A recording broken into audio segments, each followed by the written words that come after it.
Viewers and subscribers, you're welcome back again. This is still BVI Channel 1, where we tell you undiluted and uncompromising gospel truth. Sometime last week, the news was all over the place, where Nigerian military were seen begging Southeast youths, Igbo youths, to join the military. The Nigerian Army headquarters have begun a sensitization of mass enrollment of Igbo youths into the Nigerian Army to fill up the drop-in quota of the Southeast Zone.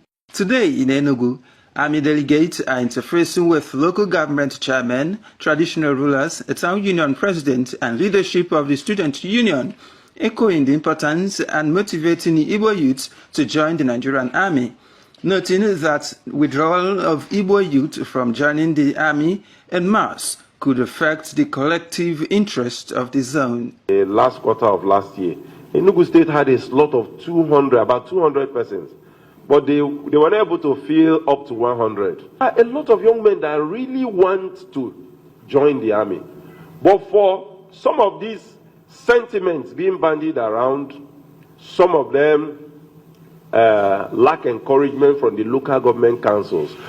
We have come to get the buy-in of the grassroots politicians, our royal fathers, to help us to raise these numbers so that Enugu State can fill up their slots.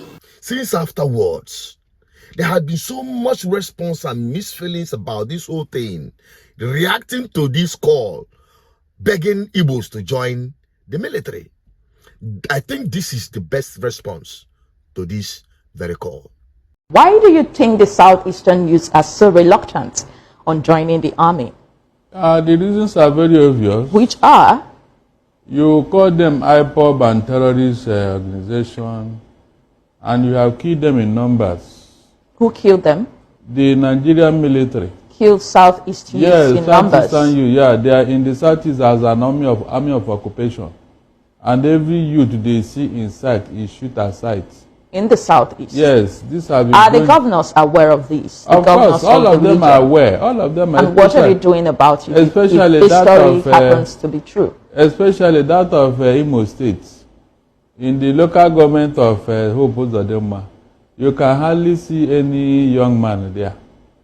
They have all run away or they were killed. So when you have been doing all this type of underhand dealings with the Southeast, why do you think their youth will be very happy to join the army? Their belief is that you are going to finish them. What you could not do with this, all this, what do they call it, insecurity, you now want to finish them with the military. But Barrister, there is a belief, or some quarters will say that the reason why there is so much military presence in the Southeast is because of the insecurities happening there by the unknown gunmen. It was deliberately created. You know, when you want to hang a dog, you give it a bad name. What is the reason for the insecurity in the Southeast? You said insecurity in Southeast was deliberately created. It was. By whom? At least we have had Asari Dokubo and his group. They are telling us what the agreement they had with the federal government. So what did Asari say they had? He said he has a contract to be killing the Igbos. He said that. He even mentioned the area where they are operating and all that. That his boys are the ones, the unknown gunmen. So, I mean, by the way, what is the reason for insecurity in the Southeast? What is the problem there? What is the reason for insecurity? That is what we should be asking the federal government. Initially, we claimed it was Simon Ekpa. And we all cried that Simon Ekpa should be brought down. And he has been in custody. So yes, let me ask you, as someone who is from that region, of course, you'll be getting information from that region. Has the rate of insecurity by the unknown gunmen reduced since Simon Ekpa has been in custody? It has reduced, not because of Simon Ekpa per se. Okay. It is because the Southeasterners have devised another means of checkmate this, because the outright killing on the streets of the Southeast has reduced.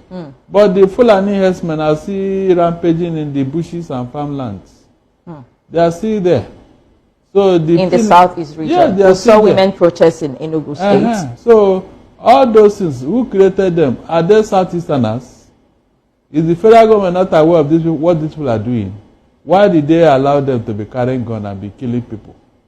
And when anybody wants to stop them or retaliate, the person is arrested, while the attacker is allowed to go free. So when you see all these things, are you not supposed to know that something is wrong somewhere? And that is it. I hope you guys remembered some time ago when the Nigerian military launched what they called Operation Crocodile Tears. And that is how they brought it to the doorstep of Igbo. These are Igbo youths. Today, you are begging them to join the military. Tell me how they can confidently join, if not for the fact they want to be used as sacrificial lamb to what is happening in the Northeast.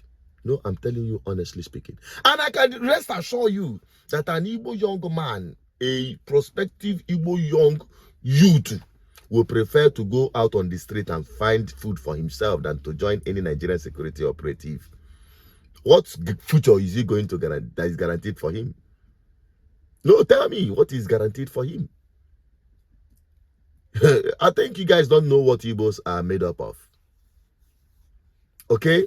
Not this peanut. They are not after to go on the street and be begging people for money in the name of extortion on the highway, setting up different business centers.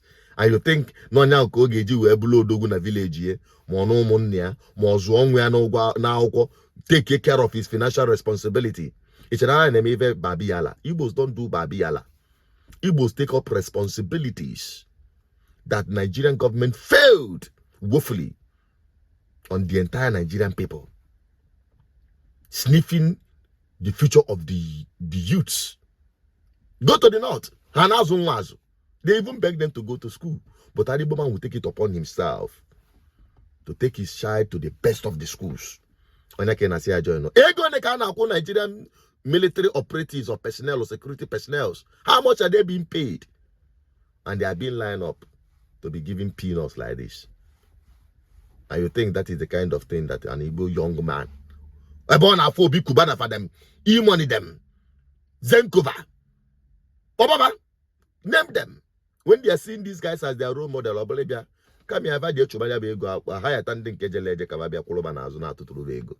that is the truth. Now, allow Igbo youths to be. Okay? Fix yourselves first. Fix the institutions first. Igbos cannot operate in an environment of oppression, inequality, and a place where they cannot freely explore and be the best they can. And now is subject to humiliation of uniform. They have passed that level a long time ago, and they cannot subject themselves to such situations, and that is why they will not join. If one now son for new for pastor and now mabuya promotion. You don't think they've not had all these things? They've not seen all these things? Their eyes are well open and they are well informed. You think they are going to subject themselves into this? No, they will not. Fix yourselves first before acting prospective Igbo youths future where target to join the military. Not that those who are there, it's your choice, but don't rub it on everybody's face. Let me just end it here and have your opinion on this. I still remain as Suchin Peter, your advocate for good governance. Bye bye for now.